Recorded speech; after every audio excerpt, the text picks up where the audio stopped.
Will we die just a little? Deciphering Grindelwald's Riddle by Analytical. The first Fantastic Beasts movie, Fantastic Beasts and Where to Find Them, has probably long faded in the depths of people's memories. It was, after all, released several years ago, a veritable eternity in internet time.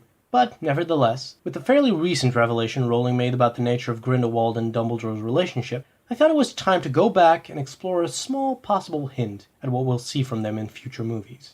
Now, for the uninitiated, all the way back in the dark ages of the late 2000s, when Twitter was but a squalling infant and MySpace was the titan of social media, old JK, in one of her characteristic out-of-fucking-nowhere announcements, revealed that, apparently, Dumbledore was really into knitting.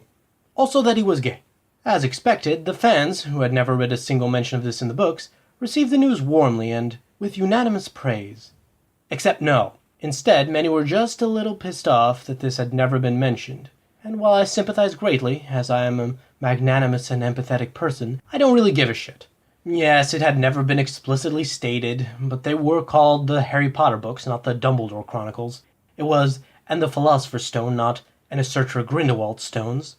Rowling likely never thought it was all that pertinent, and considering that you only have so many pages to devote to telling a story, she probably thought she didn't need to include it. Although it's worth mentioning that, if you look carefully, the hints were always there. Dumbledore, usually a pretty level-headed chap, was a little overly attached to Grindelwald, after all. I couldn't imagine Dumbledore getting so easily swept up in someone's insanity without them being someone damn special to him.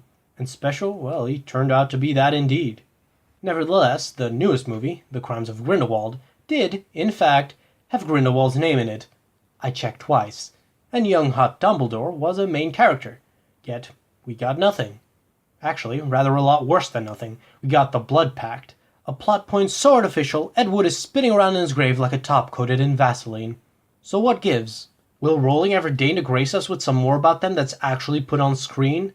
Well, nobody knows for sure what dear old Rowling will do next. She's a bit of a loose cannon, that one, but I actually suspect she might.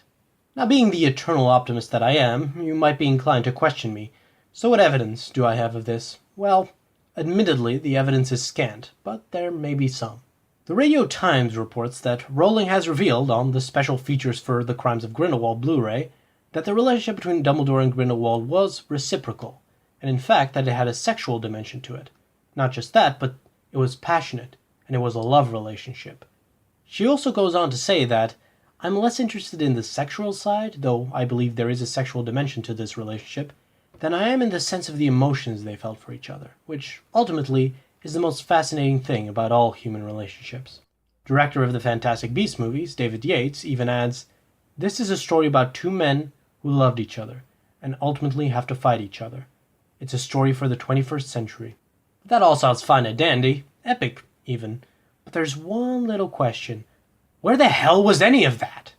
All we got in The Crimes of Grindelwald is the Blood Pact. Where was this? Where was the build-up to this? Where was the foreshadowing? Well, with my trusty pipe and deerstalker, I may have found some.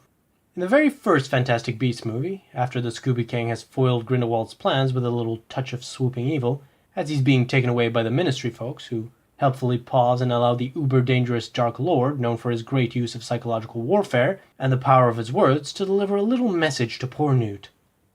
Will we die just a little? Will we die just a little? Will we die just a little? What the hell does that mean? How does one even die just a little? And here lies the crux of my theory. As some of you may know, there is an expression in French called la petite mort. Translated into English, this phrase means the little death. An expression that, somewhat morbidly, refers to the sensation post-orgasm.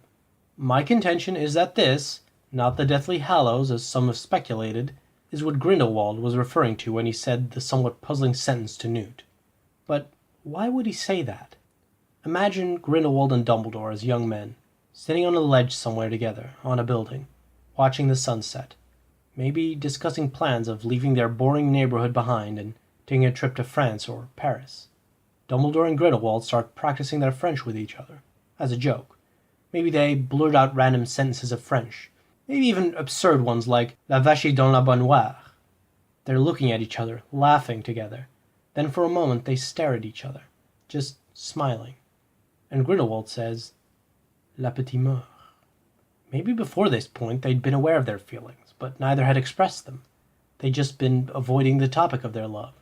Then suddenly Grindelwald says that, maybe even leading into their first sexual encounter. Maybe Dumbledore's first sexual encounter ever. Then at the end of the first movie, Grindelwald, having heard that Newt knew Dumbledore while disguised as Percival Graves during the interrogation scene, figured that, if he said this puzzling phrase to Newt, then Newt would pass it on to Dumbledore. Maybe ask Dumbledore what Grindelwald meant with it. It would seem quite like Grindelwald to play mind games with Dumbledore, and it would have been a nice way to get the audience caught up on it. This arguably also shows a weakness in this theory, however, since during the crimes of Grindelwald we never saw Newt pass on this phrase, and Dumbledore also never commented on Paris. Grindelwald did say he hates Paris, which would not be surprising if it reminded him of his estranged ex-lover, but this is admittedly pretty ambiguous. Then again, maybe this is a bomb that has yet to drop. Maybe something will prompt Newt to ask about the phrase after all, or maybe it will come up again. Maybe it's a mystery, like the mystery of what happened the night Voldemort attacked Harry. Maybe Rowling is going for the slow burn here. A very slow burn. One that's about 5 movies and $2 billion, the expected gross of the 5 movies, long. At the very least, I think if this is what he meant, if he was referring to orgasm and to all these moments with Dumbledore, then that suggests we will finally, after all these years, see some of their relationship uncovered in future movies.